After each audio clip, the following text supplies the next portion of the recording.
My name is Stefano Manservisi. I'm the chair of the governing board of GCERF, and I'm very happy to welcome all of you here to this panel discussion on climate change and violent extremism, causes, consequences, and solutions. I think it's a very important topic, and we will see together how this can become maybe a new form of, let's say, dealing with the structural causes of violent extremism.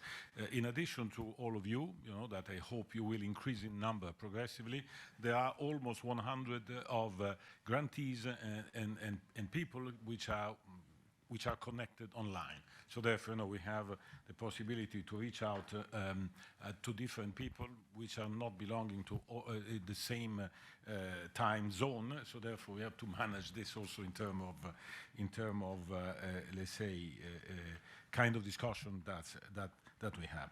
Now, before I introduce the co-host and the moderator, I would like to say just three things about this panel: why and what for. First, it is a call from the ground. Our grantees, civil society are all increasingly pointing to the impact that climate change and its effect have in generating conditions for violence, for violent extremism, for radicalization, and even more. This is true a bit around the world, from Iraq to Sahel, from the Philippines, So therefore, climate change is global. On the other side of the street, they are talking intensively about how to do it, how to implement a different commitment, how to prepare next COP. I think that's one important link is with violent extremism, which eventually could turn into terrorism, or in any case, in further fragmentation of the society. So therefore, it is a driver. But it is a driver which must be studied, which must be understood, listening to the people and building, let's say, a theory of change, a theory of intervention. So therefore, first point is we are here because there is a strong request. A request which we can help in maybe orientating in terms of solution. The second, this is also a way precisely in which GCERF, while is an operational organization which financially supports grantees, organizations, etc., aims also at, let's say, contribute to a leadership in policy setting. It is sort of intuitive to say, look, there is a relationship between climate change effect, displacing people, creating impossible conditions for certain kind of work, in particular in agriculture, etc. But, to reflect together, to identify policy line which can then be used in order to define projects, in order to build alliances, etc. This is still missing. And this is let's say, the relationship that we have established in partnering with the University of Coventry, precisely to, let's say, start a bit of research on that and turning this into policy action. The third reason is, as I said, GCERF is an operational organization which is providing grant. And we are committed, of course, that our exchange today are also developed. So it's not a theoretical discussion. We need to reflect together in order to do better on our action. Therefore, these are the three basic reasons for having organized this panel. Now, in addition, therefore, to GCERF and Coventry, our panel is hosted by the government of Germany, which, by the way, and Iraq. I would like to underline the important contribution of the government of Germany to GCERF. Is one of the most important donors, which shows not only the commitment, but also the leadership in exploring new paths as it is today, and as, by the way, it has been very openly flagged by the government of Germany, to think ahead and to mainstream all this. Now, for this, delighted to have here Mrs. Daike Potzel, Director General for Crisis Building, Stabilization, Peace Building, Humanitarian Assistance from Germany, and Mr. Ali Abdullah Abbas Al-Dair, who is the head of the National Committee to Combat Extremism from Iraq. And from their, let's say, introduction, we have the two points of view, let's say, the point of view of a partner which has clear the importance of climate change and which is willing to contribute quantitatively and qualitatively, and we have the voice of those which are suffering already now, further to many other reasons, but another element which is complicating the situation in Iraq, which is disproportionately affected by the effect of climate change, which is creating further ground for recruitment of possible terrorism and of radicalization of people. Now, after the introductory remarks, we will, I will hand over to Khalid Koser, the Executive Director of GCERF, to moderate our discussion. Now, we can start. Daike, please, the floor to you. Thanks. Thank you so much. Thank you so much for having me, and thank you so much for organizing this really important and timely event as we feel. I would also wholeheartedly express my gratitude to the government of Iraq and of course also to Coventry University for agreeing to jointly do this with us. We will today have the chance to focus on two topics that has so far not been linked and connected in policy and programming, as you were alluding to as well, climate change and violent extremism. To us as the German government, this is a really important link which we feel needs to be explored much more. Climate change obviously also figures very prominently in our recently adopted national security strategy as the #1 threat to security, and that is why, of course, we are very much in line with you and GCERF to look into those issues. We know that violent extremism causes conflicts, aggravates grievances, minimizes prospects for conflict resolution and reconciliation, and we also know that the climate crisis, droughts, floods, other extreme events, is putting pressure on the livelihoods of people. We were talking about that previously, in contexts where violent extremist groups operate. And the links between violent extremism and climate change might not be visible directly, right? But we know they exist. And consequences of climate change create fertile ground for inter and intra-community conflict. And we see that very clearly, particularly in very, very fragile settings. Preventing and countering violent extremism is therefore really central for the German integrated engagement for peace, and we have just last year also published our strategy for integrated engagement for peace. As radicalization and violent extremism are important drivers of destabilization and conflict. And we are really committed to international crisis prevention, stabilization, peace building, and humanitarian assistance as measures to consider climate needs and put the focus on protecting the individual, and that is something that whoever's interested can really be found very prominently also in the national strategy that I already mentioned. So what we feel is that we all need to learn more about the challenges we are facing, the impacts of climate change, in particularly the fragile setting, and even more importantly, and that is something that we are also consistently pushing with GCERF, the practical implementation, the practical programming, what can we do about it, and how can we improve people's lives, improve people's livelihood in order to avoid them to turn to violent extremism or to be attracted to groups promising them a better life, better income, and what have you. So that's why I'm extremely grateful to be here, to have the chance to be on that panel, and I'm looking forward to the insights of the colleagues around the table. Thank you so much. Thank you very much, Daike. Mr. Ali Abdullah, please.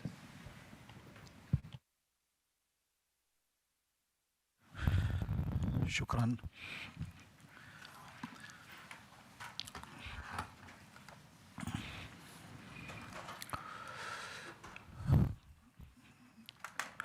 شكرا جزيلا للسيد ستيفانو، وباسم الحكومة العراقية واللجنة الوطنية لمكافحة التطرف العنيف المؤدي للإرهاب نتقدم بالشكر الجزيل على هذا النشاط والنشاطات الأخرى التي تم تنظيمها بالفترة الماضية، خصوصا هذا النشاط الذي يرتبط بالتغير المناخي وعلاقته بالحد من التطرف المؤدي إلى الإرهاب. الحقيقة الشكر موصول أيضا إلى ممثلة الحكومة الألمانية في هذا التجمع المهم، والدكتور ممثل جامعة كوفنتري، وكل كادر جيزرف على جهودهم المبذولة بالفترة الماضية. هم أسسوا لمشروع كبير في العراق بفترة وجيزة، والحقيقة هذا المشروع هو يدعم استراتيجية العراق لمكافحة التطرف العنيف المؤدي إلى الإرهاب. كما هو معروف في العراق تبنينا استراتيجية للحد من التطرف المؤدي إلى الإرهاب اعتبارا من عام 21، وبدأنا بتنفيذه على مجموعة قطاعات. هذه القطاعات مختصة في التربية وفي السجون وفي الأوقاف وفي الجامعات وفي كل المؤسسات المعنية، وهناك خطط موجودة في كل هذه القطاعات. الحقيقة الذي استجد والموضوع الجدير بإضافته إلى اهتمامات اللجنة الوطنية ويحتاج الكثير من دعم الداعمين الدوليين والمنظمات الصديقة هو موضوع التغير المناخي. مثل ما هو معروف العراق هو سابع دولة في العالم من ناحية التأثر بالتغير المناخي والجفاف، هذا الرقم أو هذه النسبة هي نسبة كبيرة وخطيرة، ونعتقد احنا نحتاج الآن إلى أن نكيف أو نعمل مقاربة مهمة ما بين التغير المناخي وما يخلفه من جفاف ومن خسائر كبيرة من الموارد الطبيعية، وعلاقته بقضية التطرف العنيف الذي يؤدي للإرهاب، والرابط بين هذين الحالتين نتيجة الدراسات ونتيجة التقارير هي الهجرة. هذه الهجرة التي بدت كأنها هجرة داخلية وهجرة خارجية أدت بشكل أو بآخر إلى وضع مجتمعي هجين وفيه الكثير من المشاكل. سنعرض على حضراتكم اليوم أثناء الوقت المخصص لنا إن شاء الله بعض الأرقام وبعض الحقائق وبعض التحديات التي تعيق مشاريع التنمية في مناطق التغير المناخي، وأيضا قد تنذر بمشاكل مجتمعية وأمنية مستقبلية. شكرا جزيلا. Shukran, thank you very much. Now I pass the floor to Khalid for the organizing the debate and the exchanges. Khalid, please. Great, thank you very much indeed, and thanks for everyone for struggling to get here. I'm very delighted we have quite a few people joining us online as well. Do we have a slide, Rosie? Please. This is the slide that I think inspired this discussion, in addition to, as Mr. Mansavisi has said, hearing very directly from our grantees that something is going on. What this slide shows you is countries that appear both in the top 10 countries in the world that are threatened by violent extremism and terrorism, but also countries that are deeply exposed to the risks of climate change. There's clearly a correlation between climate change and violent extremism. The countries that are circled, by the way, are countries where GCERF is already programming. I think our intention here is to begin a discussion, to try to work out and unravel what this correlation is. My suspicion, having worked on climate change and migration for many years, is that it's very localized. We've heard already about the effects of climate change on livelihoods, which may have a manifestation. We just heard about migration from our Iraqi colleague. What we'd like to do today is hear from 4 different contexts, and I'll introduce each of them in turn, some by video, some online, and some, we're grateful, in the room. We're going to hear from those contexts about what they think is happening in their countries at this intersection between climate change and violent extremism. And then we're going to have a commentary. Our colleague Dylan from Coventry University, who I'll introduce later, will consider for us some of the research implications of what we've heard this afternoon, this evening. What are the strands of correlation that he can pull out of it? My colleague Tom Mukhtar, who I'll introduce again later, will then think about some of the policy implications. How can we, as a community, begin to respond to this interesting, difficult intersection? We have 4 speakers. We have a colleague from Somalia who is pre-recorded, forgive me, but we'll look at that video in a moment. We continue to have our colleague from Iraq, a deeply affected country, as we've heard. We have an online Zoom session from Nigeria and also online from Mali as well. So 4 of the countries that you see on this table will speak to us, we hope, if the technology works, about what they see happening in their countries. And then let's begin to try to pull this together. We invited our speakers to reflect on 3 questions in their interventions, and I think we'll hear from them, and if there's time, have a discussion with them, and then turn over to you for your thoughts. Firstly, we wanted to hear from them about their direct experiences of the links between climate change and violent extremism. To what extent are they seeing evidence in their countries, in their settings, in their communities, that the effects of climate change are exposing people to the risks of radicalization and recruitment? We want them to tell us about what's happening in that context. Secondly, we were interested to hear from them about the extent to which violent extremist groups are now using climate change very directly as a way to try to radicalize people. Are violent extremist groups saying, because your government has failed to address the risks of climate change, because you're being exposed to migration, to livelihood failures, we are now filling a gap? We're interested to see to what extent violent extremist groups are beginning to instrumentalize the notion of climate change. And the third thing we asked our colleagues to think about, and my colleague Lila will perhaps reflect on this towards the end of this session, is what this means for programming.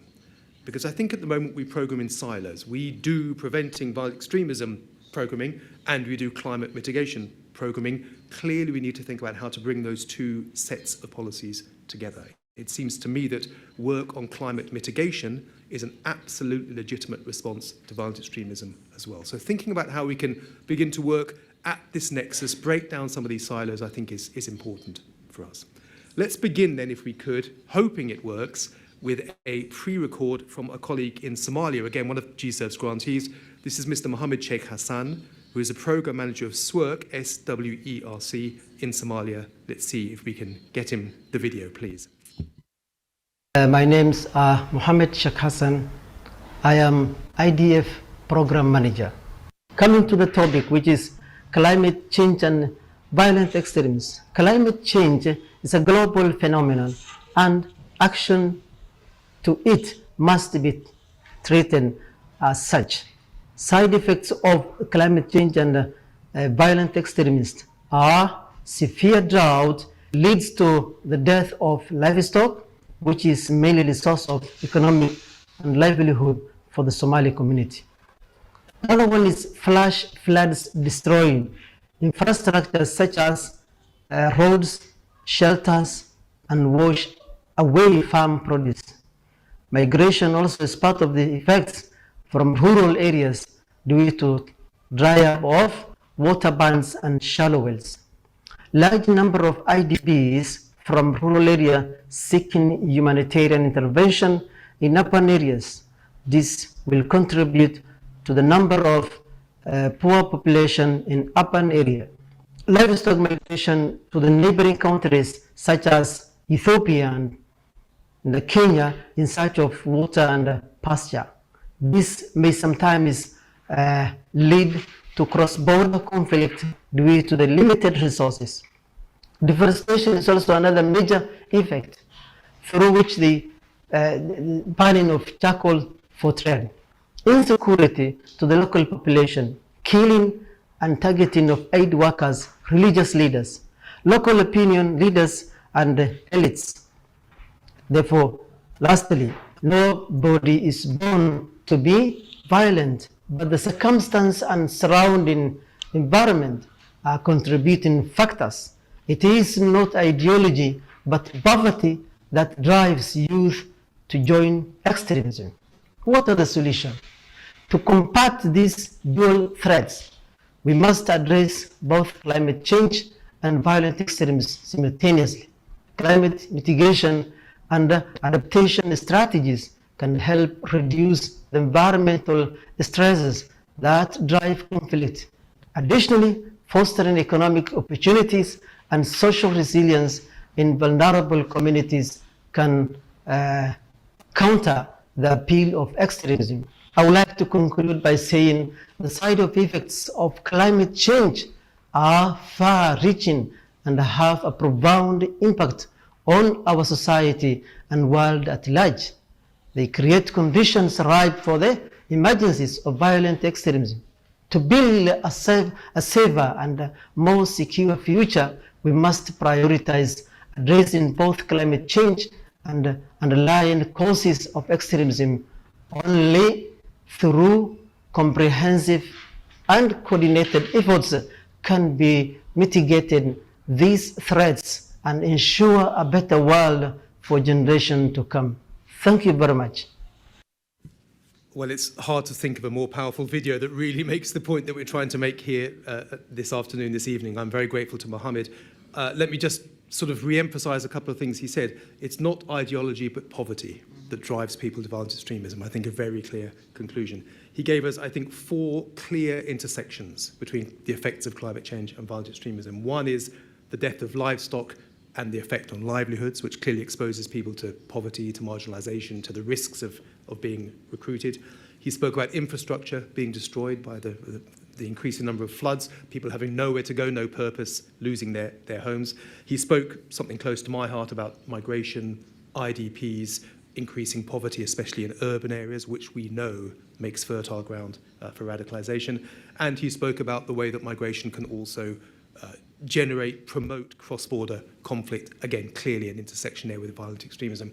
Really powerful contribution. And you heard his conclusion very clearly. We need to address climate change and violent extremism simultaneously. We need to be coordinated, we need to be comprehensive, and we need to focus on prevention. I think a very powerful video that we will share with all of you, because I think it summarizes very neatly what we're trying to do here. Now, furthering our ambition to bring in colleagues from around the world, we hope that we have online from Nigeria, and it must be very late at night indeed there. We're very grateful indeed to Ngwavesi Tracy Ogbonna, again, another friend of GCERF's, who's the project manager at Strengthening Advocacy Against Violent Extremism in Katsina State. Ngwavesi, I hope that you can hear us and join us. Tell me you can, please. Yes, I can. Wonderful. Thank you ever so much for being up so late to join us, and please share with us some of the experiences that you've witnessed in your communities in Nigeria. Okay, so thank you very much. So here in the state, there's an experience of desertification, the fast encroaching desert, especially around Jibia local government and other local governments that are bordering the desert. And as a result, community members are fast losing their natural resources, the land that they usually have, because Katsina State is an agrarian state. They're losing farmlands as well as the water resources they use. Now, as a result of this, there's a lot of conflict between the herders and farmers who oftentimes fight over the resources. And when this happens, there's increased migration, people lose livelihoods. Farmers that have been farming, maybe having like 100 bags of grains and ensuring there's food in their communities and in their families, lose such farmlands, and they end up sometimes not even farming at all. So as a result, there's increased migration, poverty is on the increase, food security is on the increase, loss of livelihood, and all that is on the increase. Now, when this happens, usually as the communities are migrating and are also going to other communities who also lack these resources, the second part of the conflict also increase with those communities that they are running into. We have some serious incidences of IDPs. In fact, in 2022, it was reported that Katsina alone had about 107,000 malnourished children. So it's causing a lot of acute food insecurity. Also, the violent extremist groups take this opportunity to recruit young men and young women. You know, they offer them, protection, offer them drugs, offer them kidnapped women and all that. And this is what they face against the harsh realities of going back to their communities and not having any source of livelihood to live by. And so our project in trying to intervene in this challenge, we work with religious leaders, traditional leaders, women groups, youth groups, government groups to try and support them to have policies that embrace like the whole of community and the whole of government approach. And also for our community members, we also build their capacity, for instance, on alternative dispute resolution, community policing. We are providing the young men and young women with livelihood opportunities where they are learning skills that will help them also have something to do and be able to deter them from being recruited by these violent extremists. And specifically on the climate change, we are supporting young men and young women and also women to learn climate smart agriculture. So in this activity, they learn mulching, They learned water management. We're also providing them with tree planting and providing them with seedlings, improved seedlings in order to improve the yield that they usually will have. Because apart from that, they also use a lot of chemicals on their farm, which is not healthy, and also sometimes will require the use of application of fertilizer so many times, and also sometimes the yield even reduces. So with the improved seeds we are giving them, they're also going to have improved yield this season. So basically what we are looking at is for us to up what we are doing, upscale it in such a way that we can even support more policies that call for proper management of the natural resources, also ensure that we plant more trees and also claim more land. It has become a very big problem in Nigeria. In fact, women in the north who usually don't work, some of them who work have lost their little source of livelihood. So this has been a very big challenge in Katsina, and this is what we are dealing with. So we hope to also increase our funding in such a way that we can make more impact on the work that we are doing.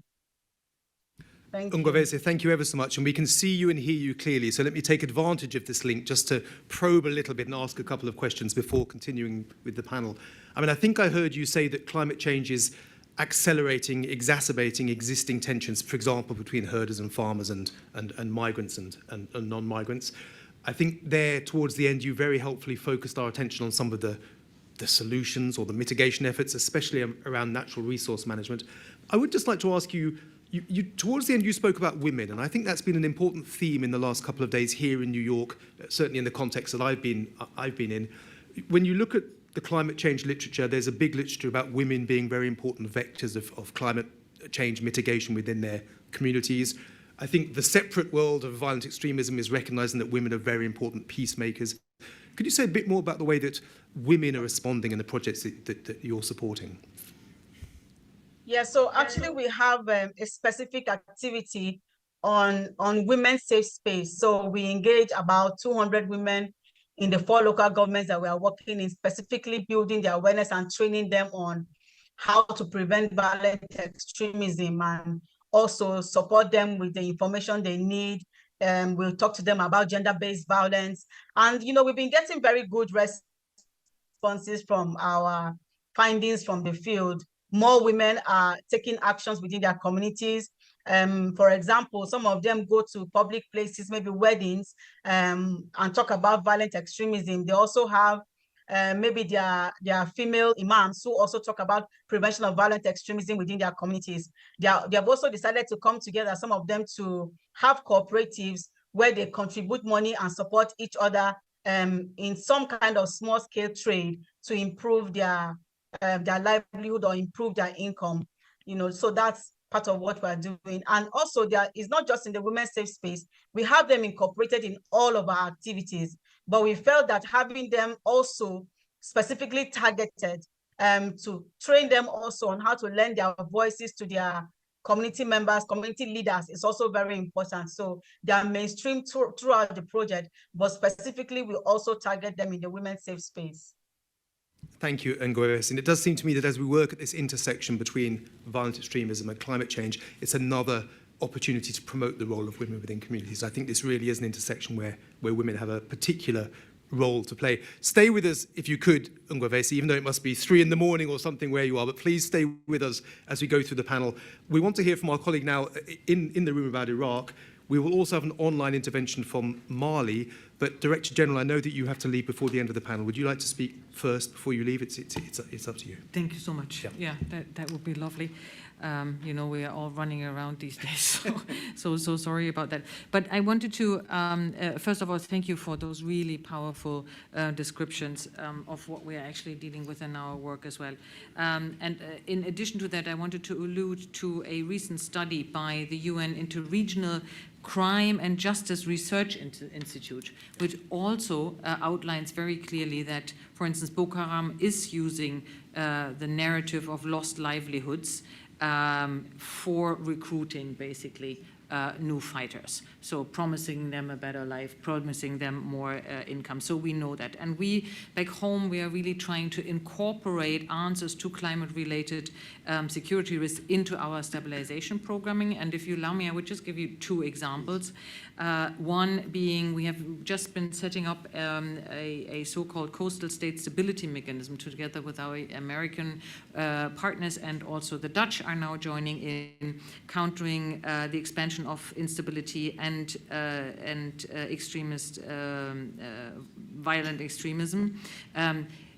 In doing that, and we are looking at really strengthening security in the border areas in order to avoid spillover, we are reaching out to local communities. And we are talking to them also about climate-induced security risks. And we are getting a lot of what we have just heard, and we are trying to identify together with them what they need in order to adapt our programming. What we understand from those talks is that really we need an integrated approach by all the relevant players. So the economic, the development actors, agriculture, education, environmental actors. It's huge.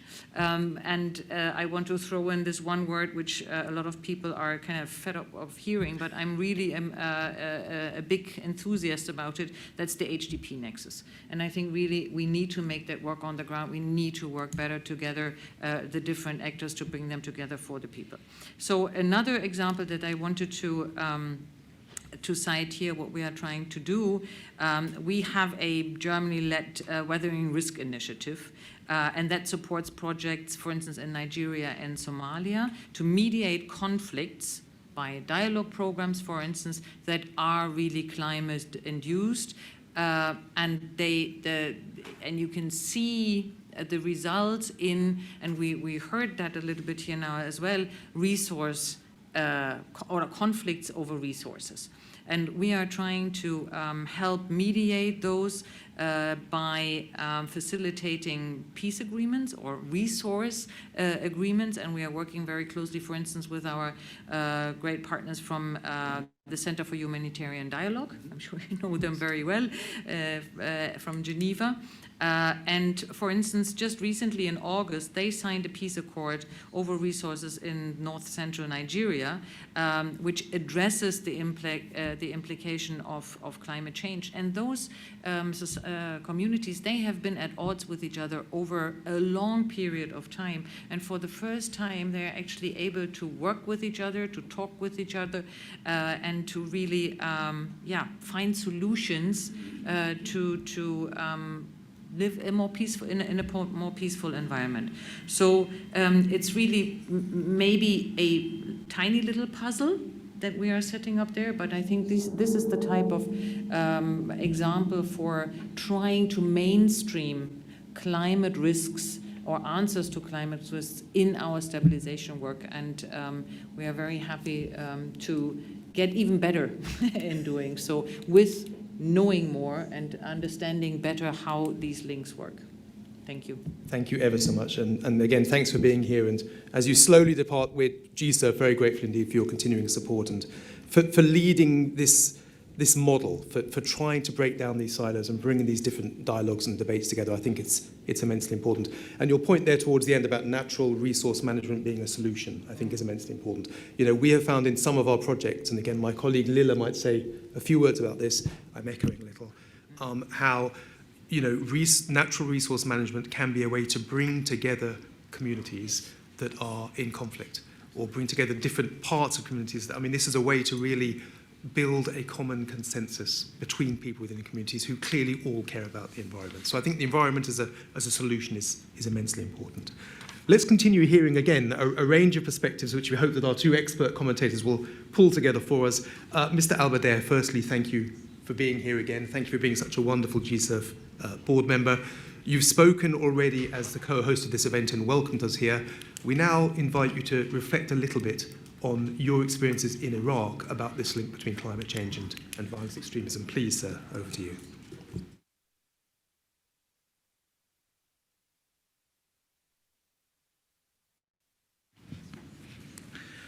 شكرا دكتور خالد. يعني الحقيقة مثل ما هو معروف هناك جهود كبيرة تبذل بعد أن انتهت صفحة المواجهة مع الإرهاب، ومجمل الخطط كانت تتركز على أن هناك تطرفا ولده أو هناك إرهابا ولده التطرف، والدول والمنظمات والحكومات تعمل على مواجهة هذا التطرف الذي قد يؤدي إلى الإرهاب. اليوم احنا أمام تحدي كبير وجديد وهو قضية التغير المناخي، وهذا حقيقة تهديد حقيقي، تهديد مجتمعي كبير يرتبط بأمن الدول ويرتبط بالتعايش ويرتبط بالاستقرار. ملامح التغير المناخي معروفة لدى الجميع، يعني هي في الغالب مرتبطة بالجفاف ومرتبطة بقلة مناسيب المياه بسبب أما أسباب طبيعية أو سياسات مائية لبعض الدول، وبالتالي تؤثر بشكل أو بآخر على برامج الدول الأخرى المرتبطة بهذه الموارد.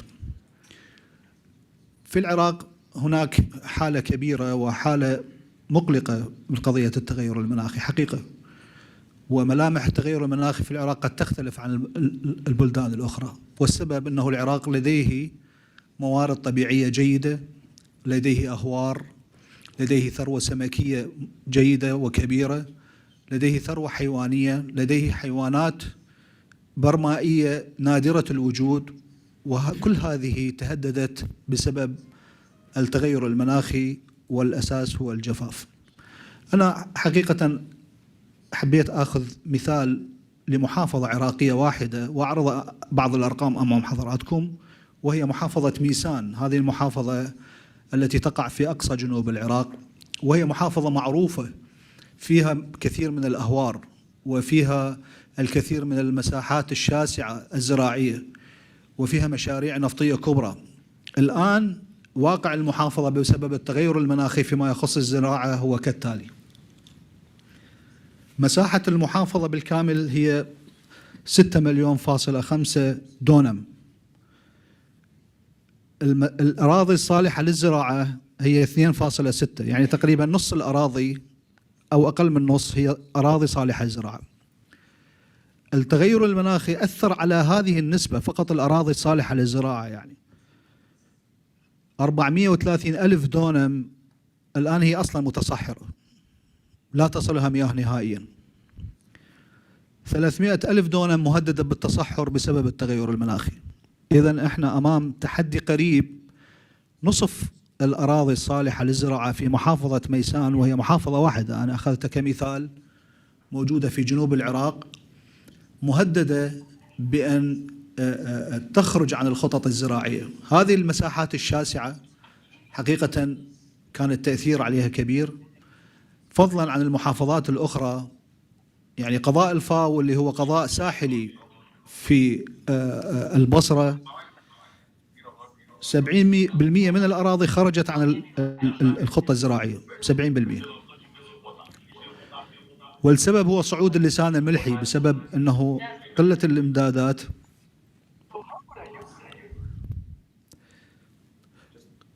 قلة الإمدادات المائية. أوكي، أثرت على حتى المياه اللي هي قريبة على الخليج. هذا الوصف العام لوضع التغير المناخي في العراق.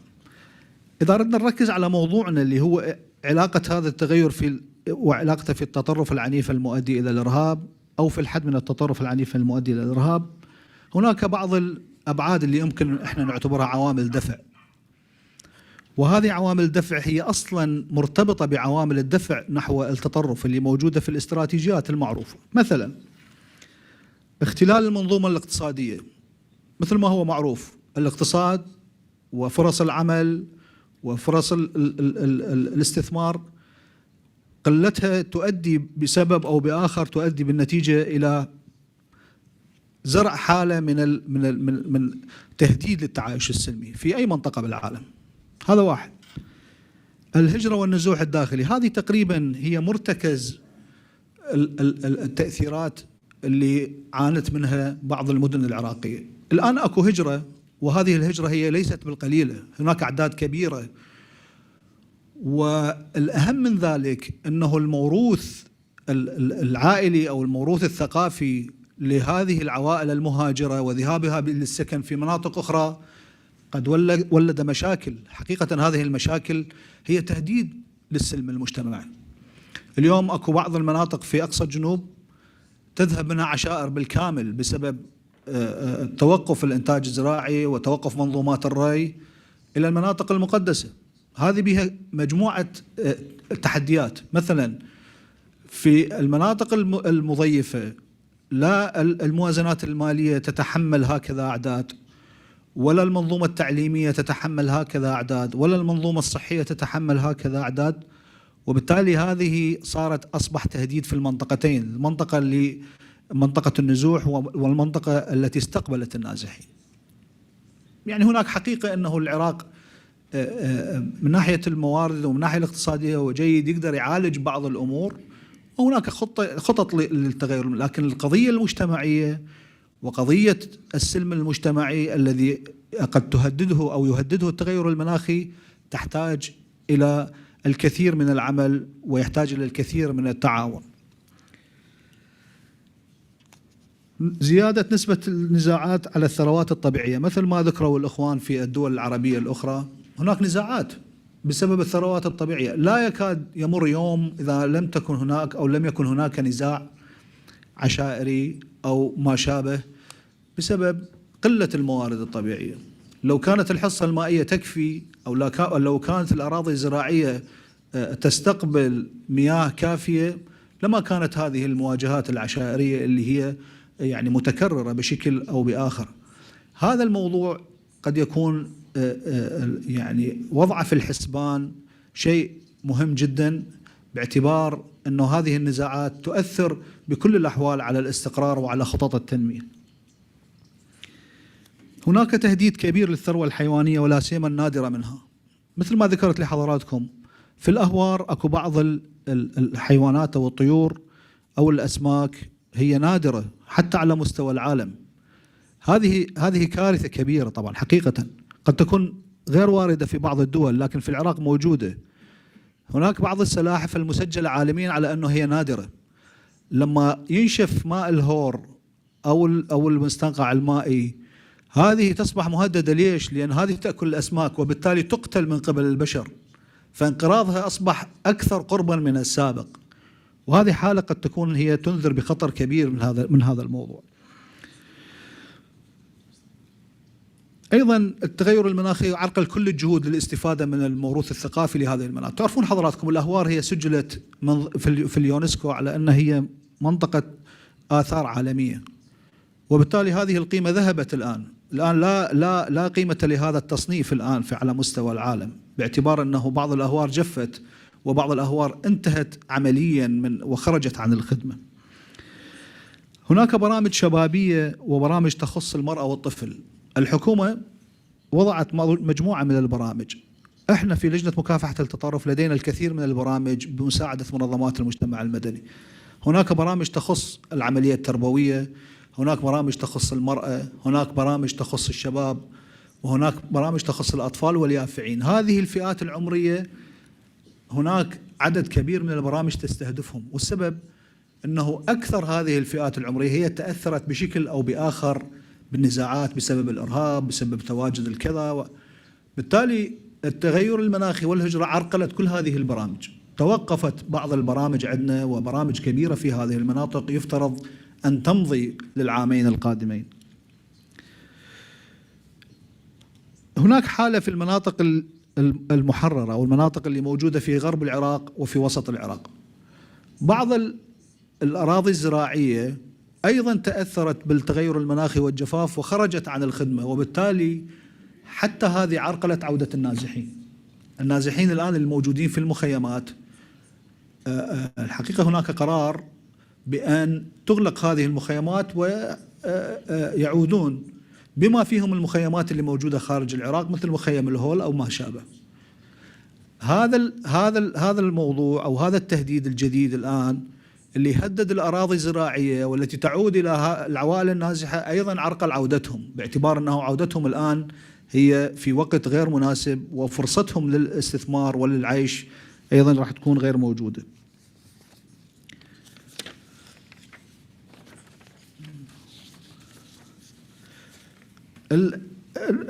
نقطة القوة اللي موجودة في الموضوع أيضا احنا لازم نذكرها، لأنه هي هذه نقاط حقيقة نقاط ضعف وتهديد.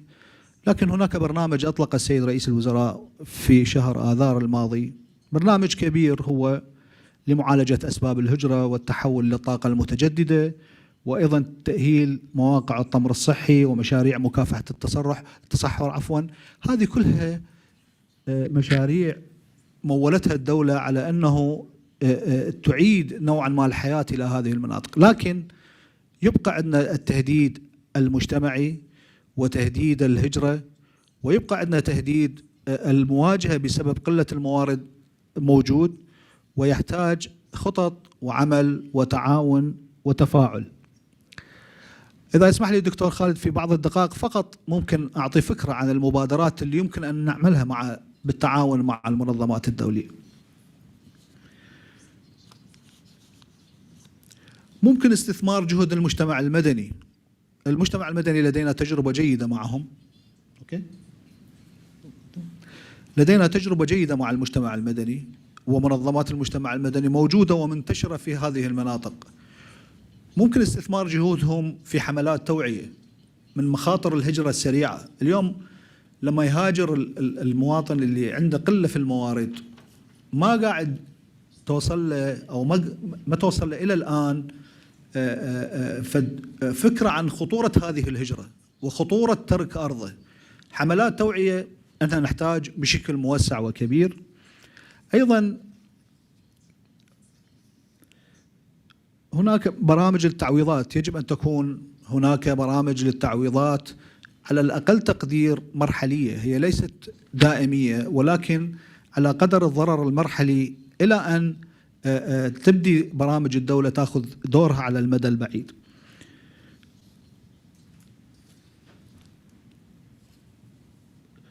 هناك مجموعة من المشاريع اللي تخص الشباب والأسر. هذه المشاريع مهمة جدا. الحقيقة احنا بمنظورنا نعتقد أنه الشباب هم عنصر ومحور كل حركة مجتمعية وكل تفاعل مجتمعي، وبالتالي إذا كانت عندنا مجموعة من المشاريع التي تخص الشباب وتخص الأسر، ممكن أن نحد من قضية خطورة هذه الحالة اللي هي أما حالة طبيعية أو من صنع البشر. إذا كان هناك مشاريع لمحميات تحمي الحيوانات المهددة بالانقراض، أيضا هذا موضوع مهم. احنا نعتقد أنه هذا الموروث الثقافي الحفاظ عليه هاي قضية مهمة وقضية اعتبارية ترمز إلى قضية التعايش والاستقرار في هذه المناطق. طبعا المنظومة التعليمية في هذه مناطق التصحر هي تأثرت كثيرا أكيد، يعني الحكومة لديها مشروع كبير في بناء المدارس. آلاف المدارس في هذه المناطق يفترض أن تبنى، ولهذا وجود واستمرار الحياة في هذه المناطق ضروري أن يكون هناك استفادة. أنا فقط يعني اختصرت هذه المبادرات وهذه المشاريع اللي يمكن أن تكون في مناطق الضرر، وأنا جاهز لأي سؤال، وشكرا وآسف على الإطالة.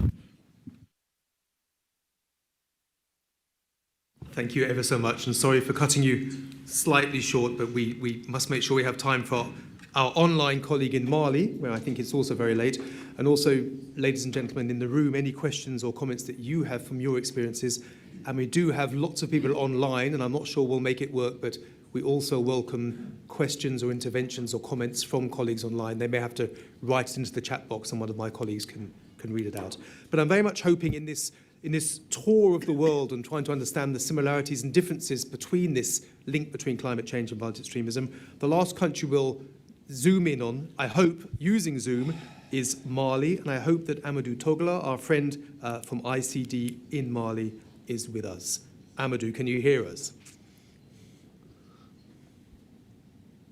Oui. Please. Bonsoir. Bonsoir. Je m'appelle Amadou Togola, gestionnaire de projet à Initiative Conseil Développement ICD, qui est une ONG de droit malien créée en mai 2001 par des cadres maliens soucieux du développement harmonieux. ICD a pour mission de contribuer au développement économique et social des petits et moyens producteurs agricoles vivant de l'agriculture familiale. Les missions opérationnelles de l'ICD sont la contribution à l'amélioration des revenus des producteurs à travers le renforcement de leurs capacités et la promotion des filières agricoles. Le renforcement institutionnel et l'amélioration du professionnalisme de l'ICD dans ses méthodes et stratégies d'intervention. l'ICD, qui est un acteur au service du monde rural, a su développer des outils et mettre en place des dispositifs pour prévenir et gérer les conflits entre les différents utilisateurs des ressources naturelles aux intérêts divergents. Les cadres de concertation sont mis en place pour la prévention et la gestion des conflits par des mécanismes endogènes et permettent de renforcer le dialogue intercommunautaire et pluriacteurs afin de prévenir et résoudre pacifiquement les conflits. La gestion de la variabilité climatique impose aux passeurs et aux agro-passeurs du Sahel de trouver des zones de repli en cas de sécheresse aiguë et d'avoir accès au marché. De nos jours, la circulation du bétail le long des pistes à bétail s'avère de plus en plus contraignante avec le défrichement agricole. C'est dans ce contexte que l'ICD anime le module mobilité du bétail en Afrique de l'Ouest pour permettre aux différents acteurs, collectivités, administrations, agriculteurs d'avoir une meilleure connaissance du système pastoral, de son fonctionnement et des enjeux du pastoralisme. l'ICD contribue à la réduction des tensions et conflits grâce à la réalisation d'aménagements stratégiques, réalisation des points d'eau et régénération des espaces pastoraux, récupération des terres dégradées, balisage des pistes pastoraux, en ne citer que cela. Comme vous le savez, le Mali, à l'instar des autres pays du Sahel, est frappé de plein fouet par les effets néfastes du changement climatique. Si le Sahel se caractérise par une faible pluviométrie, le changement climatique fait qu'au Mali, ce sont des années de sécheresse qui se succèdent avec une hausse de la température. Dans nos zones d'intervention, les eaux de surface, notamment les mares temporaires, tarissent précocement ou disparaissent. À cause de la forte chaleur, les années consécutives de sécheresse font que chez les agriculteurs, les récoltes sont faibles, voire nulles. Chez les éleveurs, cela entraîne une baisse considérable de la productivité animale, parfois la perte totale du cheptel. En année de pluviométrie, la pluie est inégalement répartie dans le temps et dans les espaces. Il existe des zones de sécheresse et des zones inondées. Pour faire face aux effets du changement climatique, les agriculteurs adoptent une stratégie prédatrice des ressources pastorales. L'installation des cultures aux alentours des mares et sur les zones de pâturage, entraînant une réduction des pâturages, une réduction des couloirs de passage, le manque d'air de repos et d'accès des animaux aux points d'eau. Il faut noter que l'occupation des couloirs de passage fait que le passage des animaux donne lieu à des conflits croissants agriculteurs, d'une part entre les communautés résidentes elles-mêmes et d'autre part entre les communautés résidentes et celles transhumant de passage à la recherche des ressources. Les obstructions totales des pistes de troupeaux engendrent aussi un surpâturage et donnent lieu à des conflits entre éleveurs. Cette situation est la source de nombreux conflits et de leur instrumentalisation ultérieure. Les effets du changement climatique ont conduit à une baisse de la productivité qui se traduit par une baisse des revenus, de pouvoir d'achat et incite les jeunes à la migration ou à des activités de banditisme susceptibles de leur procurer des revenus, ce qui alimente les conflits intercommunautaires. Il faut rappeler aussi que l'accès à l'eau qui reste insuffisant est aussi un élément crucial des différents conflits. l'ICD a expérimenté des outils et méthodes pratiques afin de renforcer la résilience des communautés accompagnées. Il s'agit entre autres des ateliers de débat informés qui sont menés entre les collectivités locales, les services techniques déconcentrés de l'État, les responsables religieux et les organisations de jeunes sur les enjeux de la mobilité du bétail pour renforcer la cohésion sociale, la cohésion interreligieuse et intergénérationnelle.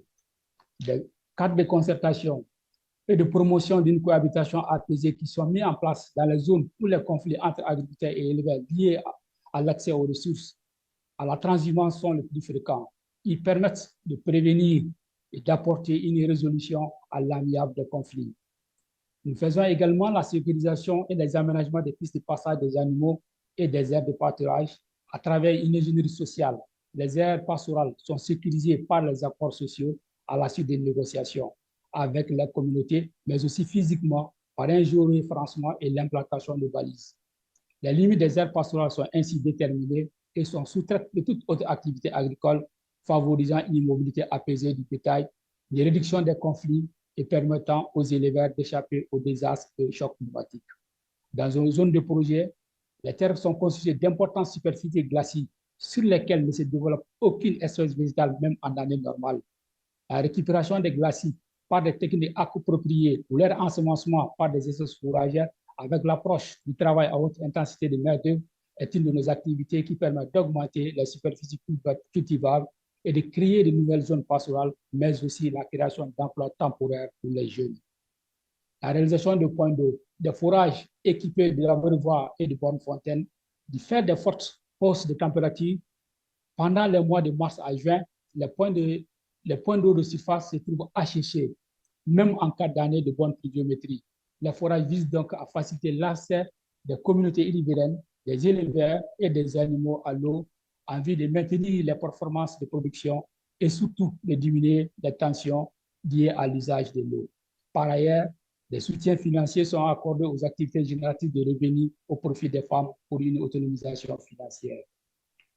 L'ensemble des activités que nous menons dans le cadre de nos différents projets doivent conduire au niveau communautaire à un développement économique et social des petits et moyens producteurs agricoles vivant de l'agriculture familiale, de construire une communauté d'intérêt autour des filières agricoles conduisant à l'attente et à la cohésion sociale et à l'échelle nationale à lever l'ensemble des freins au développement humain.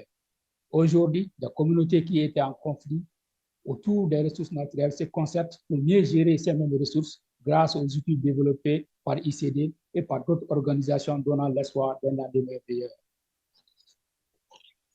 Notre pays, le Mali, est confronté aujourd'hui à une crise multidimensionnelle qui n'a de source que la précarité dans laquelle vivent les populations. Et cela en majorité lié au changement climatique. ICD a développé l'appui, avec l'appui de GCERF, a initié des actions qui font déjà tâche d'huile. Ces actions doivent perdurer et permettre de faire en sorte que ce soit les communautés elles-mêmes renforcées et résilientes qui prennent à bras le corps leurs préoccupations. Cela se fera si seulement nous avons des projets de durée conséquente à une phase post-projet, chose que les partenaires financiers ne prennent pas en compte malheureusement. Il s'agit en ce moment pour la communauté mondiale de ne pas aller à l'éternel recommencement en finançant des projets de courte durée qui effleureront les problèmes, mais d'oser financer des projets qui s'attaqueront à la profondeur du mal, projet-programme de l'ordre de 10 à 12 ans. Il reste attendu que la mise en œuvre de ces projets doivent se faire sous le contrôle et l'appui des structures rodées et engagées comme GCERF. Je vous remercie. Je peux peut-être intervenir pour une question de langue, pour faciliter peut-être une question. Monsieur Tokola, la description de la complexité du défi qui est aggravé par les changements climatiques et l'impact de tout ça, et la réponse au niveau des communautés, la description absolument parfaite, absolument claire, je pense. Et absolument clair aussi le risque de division, c'est-à-dire que tout ça crée des divisions entre les populations jusqu'au conflit. Alors, dans quelle mesure, dans votre expérience, on peut renverser l'approche, c'est-à-dire transformer ce qui peut diviser et radicaliser et faciliter même des tensions entre communautés, que ce soit sur le plan économique, que ce soit sur le plan ethnique, qui souvent se retrouvent. Comment transformer cela en quelque chose qui unit? Quelle est, disons, la proposition que vous pouvez faire dans votre expérience pour dire, voilà, si on agit d'une certaine manière, tous les facteurs qui peuvent diviser, ils peuvent unir, ils peuvent créer un front encore plus uni pour combattre cet effet d'impact du changement climatique sur des conditions qui sont déjà extrêmement difficiles. En d'autres termes, quelle est la proposition, dans votre expérience, qui peut non seulement combattre les risques, mais qui peut unir pour créer encore plus de solidarité? Merci. Et en fait, dans notre expérience, ce que nous faisons, c'est généralement mettre en place des cadres de concertation intercommunautaires. C'est des cadres de concertation qui permettent, en cas de conflit, de ne pas aller loin, de chercher à gérer à l'amiable, à l'interne, au niveau communautaire, les problèmes liés à la gestion des ressources naturelles. En plus de cela, il va falloir aussi identifier des AGR pour les jeunes et les femmes afin qu'ils puissent avoir des sources de revenus. Merci. Thank you very much. Khalid. Excellent. Amadou, thank you ever so much for joining us. And if you can, please stay with us for a few more minutes. Just looking at the agenda, colleagues, online and in the room, we started about 15 minutes late, so I hope you'll forgive us if we finish 15 minutes late. We'll go until about 6:45, which is about 25 minutes. There are now a couple of items still on the agenda that I'd like to work through. We have, with the wonders of technology and interpretation, which have both been excellent, by the way, heard from Somalia, Nigeria, Iraq, and Mali, which I think has been a pretty impressive array of countries. I've heard similarities, I've heard some very distinct differences as well. We now would like to hear from, firstly, our academic. He is hesitant to call himself an academic, but an academic who will think through for us some of the research implications of what we've heard. What's the research agenda? What is he, and I know you're launching a big project, Dylan, at Coventry University soon on this topic. What do you believe the research agenda should be to respond to what you've heard? And then over to Tom Wookter, perhaps to do the same, but more in terms of policy implications. I'll then open to any questions, perspectives from people either here or online, and hand over to Lila to wrap up. So, Dylan, thank you for being here. Thanks for partnering with GCERF. Over to you to reflect on what you've heard and where we need to go now. Many thanks, Khalid, and also to GCERF, the government of Iraq and the government of Germany. So far we've had a number of different interjections from civil society and government actors on the intersection between climate change and violent extremism. So what I'm going to attempt to do at least is to kind of bring it together a broader understanding of where we currently sit on this very important topic.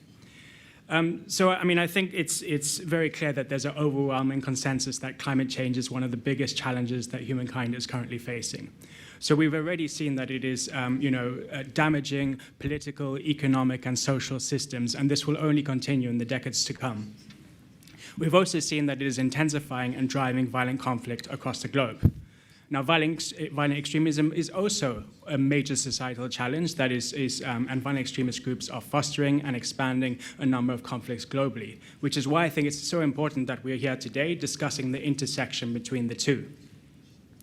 So the former UN Deputy Secretary General Jan Eliasson was, I think, made this quote famous when he said that there is no development without peace, no peace without development. So if we fast forward a number of years to the current era where we are right now, there is nothing if we don't also address the impacts of climate change. There is no peace, there's no development, and there's definitely no countering or preventing violent extremism. All of these issues have to be addressed alongside addressing climate impacts. If we move back to the slide that we had up early on, we can see that these issues coexist. Where we have the communities that are most vulnerable to the impacts of climate change are also highly vulnerable to violent extremism. So if we step back a little and see where are we currently on this topic, and I think there are four key areas that I would like to highlight. So the first one is drivers, of course. So if we look at violent extremism, it is already being exacerbated by climate change.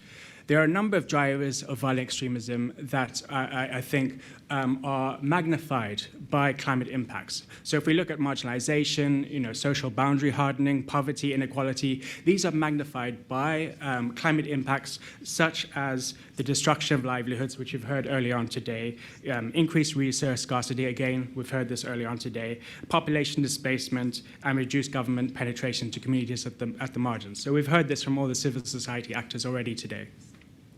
The second, I think, key issue is recruitment. Again, this has come up. So climate change makes communities ripe to recruitment into violent extremist groups. This is because they can take advantage of destroyed livelihoods, offer them other opportunities. They can take advantage of communities that they are witnessing floods or witnessing drought and so on. And also, if we see a number of communities that their conflict already exists over resources that are scarce. And these resources are only made more scarce by climate change. And this allows opportunity for recruitment. The third issue that I would like to discuss is tactics. violent extremist groups are quick to adapt their tactics, and they have been adapting to climate change. For instance, we've already seen in Somalia, we've seen Al-Shabaab, who have levied taxes on drought-affected communities. We've seen them target relief efforts, and we've seen them destroy critical infrastructure for these relief efforts. In Iraq, in 2014, we saw the Islamic State target agricultural communities. They targeted critical infrastructure for irrigation, they targeted crops, burnt them, stole livestock, and destroyed equipment. And these are communities that are already facing food insecurity due to the impacts of climate change. And what these actions by the Islamic State did was made it very difficult for these communities to adapt to climate impacts. So the fourth area that I think I would like to discuss is disengagement and reintegration.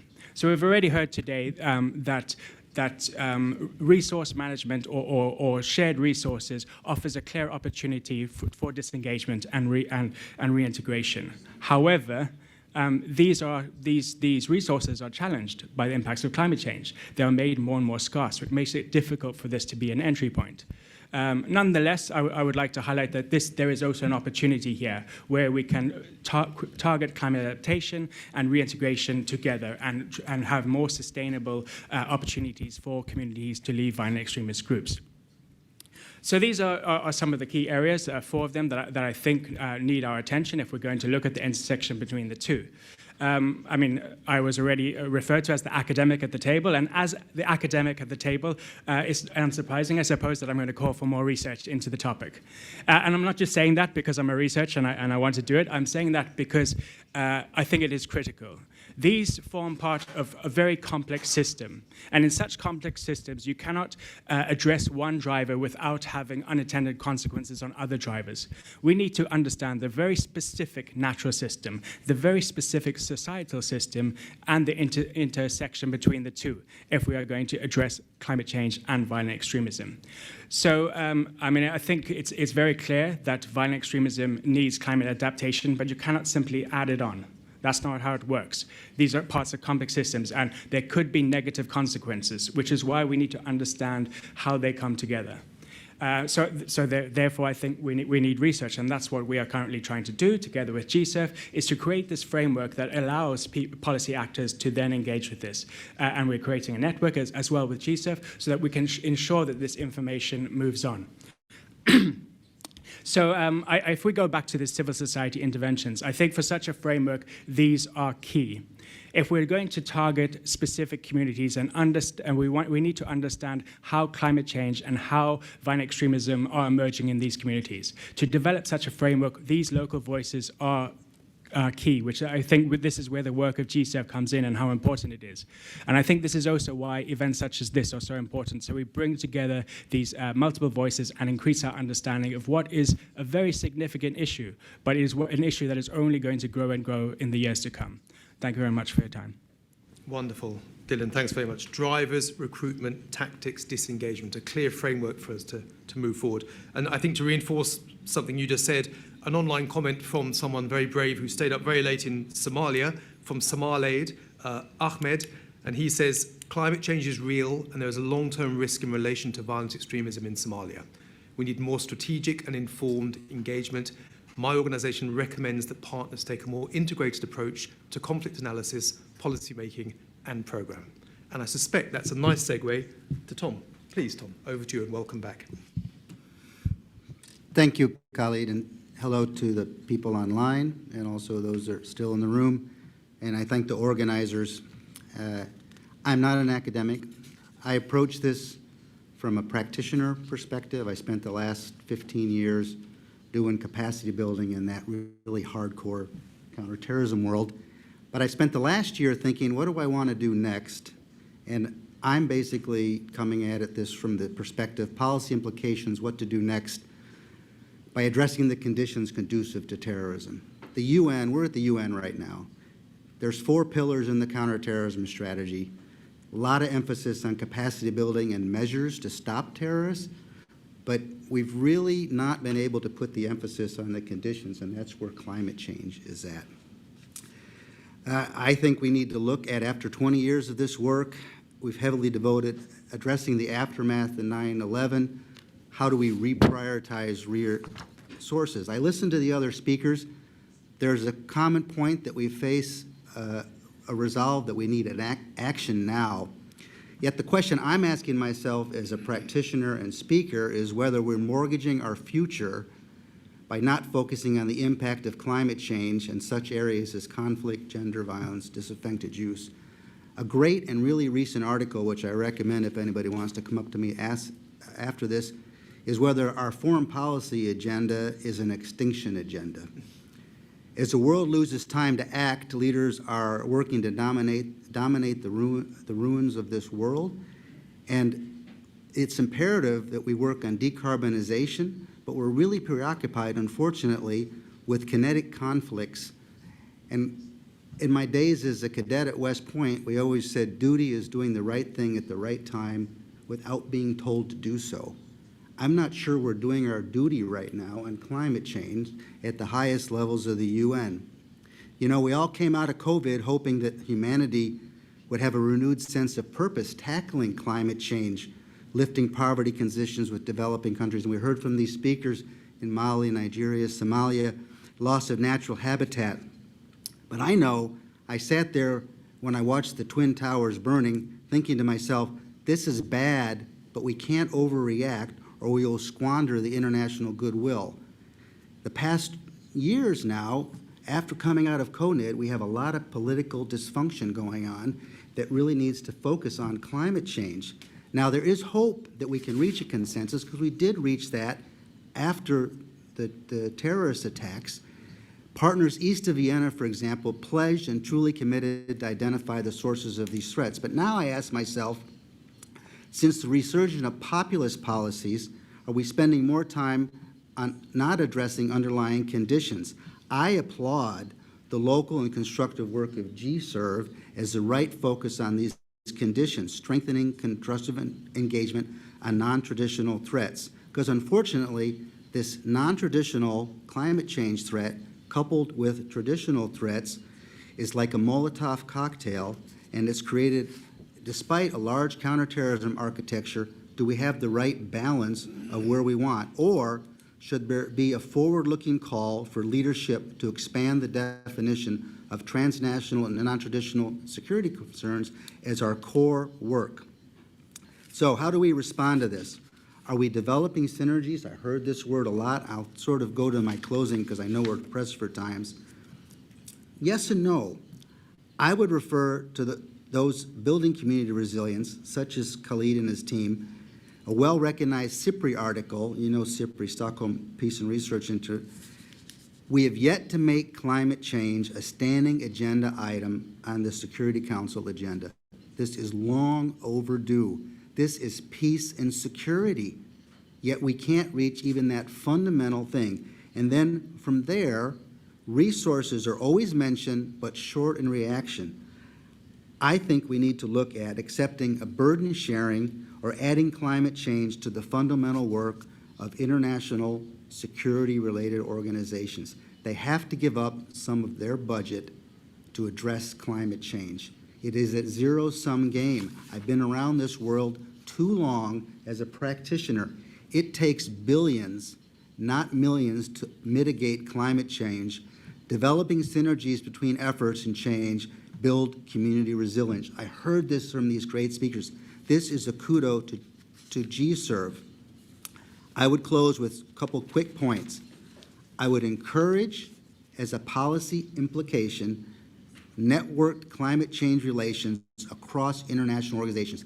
If there isn't somebody with a job title, I'm the climate change leader, nobody is going to be leading anything. Create more sub-regional activities beyond 2 to 3 day capacity buildings. Bring resource development people to the capacity building afterwards to help what these countries have identified, water shortages, dying livestock, etc. And last, I have a couple other ones, but I'll have my remarks circulated. We have to have broad engagement and technical expertise resident in civil society, because I love research, my colleague from Coventry University, but as a practitioner that's listened to many briefings on the data and the drivers of radicalization. The data is there. It all relates as a driver to climate change. So what we really need to do is come together and work on this very quickly. And this is really what I hope to work on the next couple of years myself. Thank you, colleague. Tom, thank you. We look forward to working with you, taking forward this agenda. Before handing over to Lila, and we are sort of approaching the end and people are understandably leaving, I'm checking my phone to see if there's any online questions or comments. My wonderful colleague, Sai, is awake and working back in Geneva. I'll see if anything's coming through. Is there anyone in the audience who would like to add anything, share any observations before we begin to close the panel? I look to you, colleagues, for anything you'd like to add. Nothing yet, but please keep those thoughts coming. I want to just make one observation before handing over to my wonderful colleague, Lila. I mentioned that my relationship with this topic really comes from a long background working on the links between climate change and migration. And I just want to reflect on a couple of points that I learned about the links between climate change and migration and leave those with you as we reflect on the links between climate change and violent extremism. When we started working on climate change and migration in the 90s, when I started doing this work, there was a misperception that there was an automatic relationship between climate change and migration.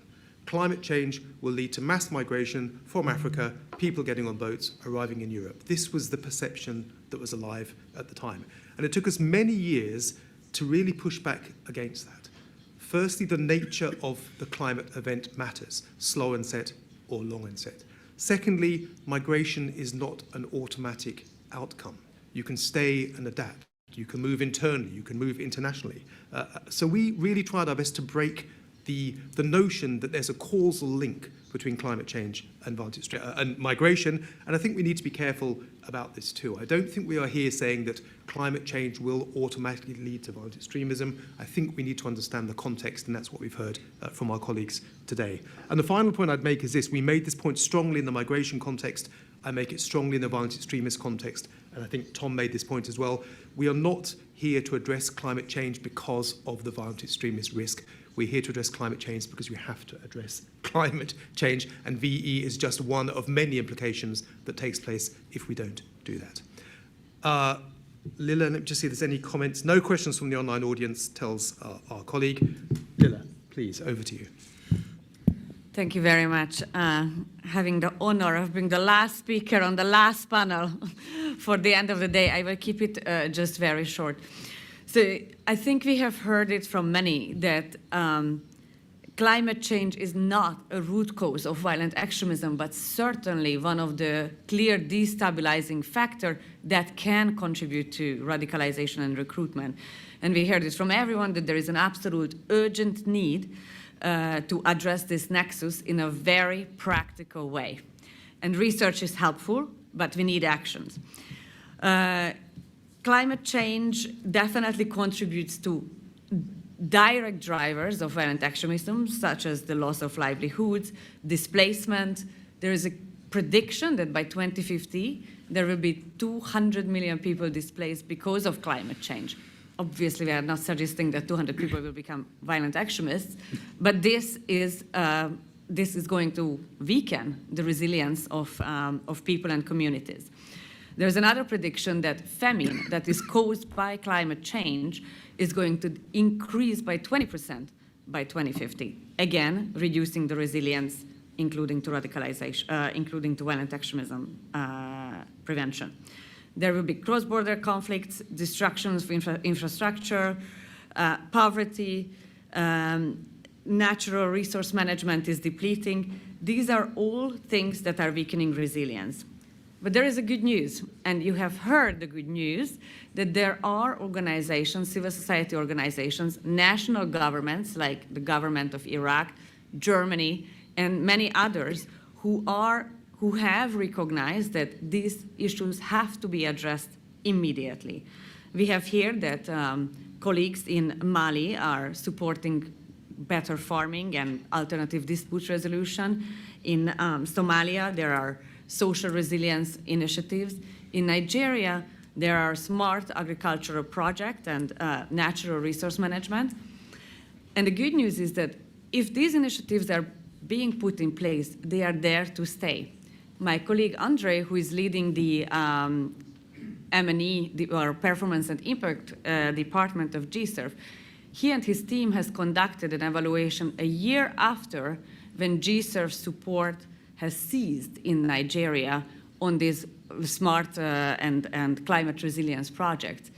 And a large percentage of the initiatives have stayed a year and a half after, then once the support from GCERF has decreased. So clearly, GCERF is very committed to invest into projects or PVE projects that are climate-proof, using an integrated approach and keeping localization at its heart, because it's clear that each community has its own way to deal with, to increase their climate resilience that contributes also to other different types of resilience. So on that note, I would like to thank you and wish you a very good evening. Back to you, Khalid. Well done, Lila. Thanks very much indeed. Thanks to all of you. I think between us, there are about 100 people either in the room and online, clearly from around the world. I'd like you to join me in thanking our panelists, but most importantly, Amadou Togola, who's joined us by Zoom from Mali, and Angwevese Tracy Ogbonna, who joined us very kindly from Nigeria. Thanks to both of you. Sleep well, and thanks to all of you as well for being here.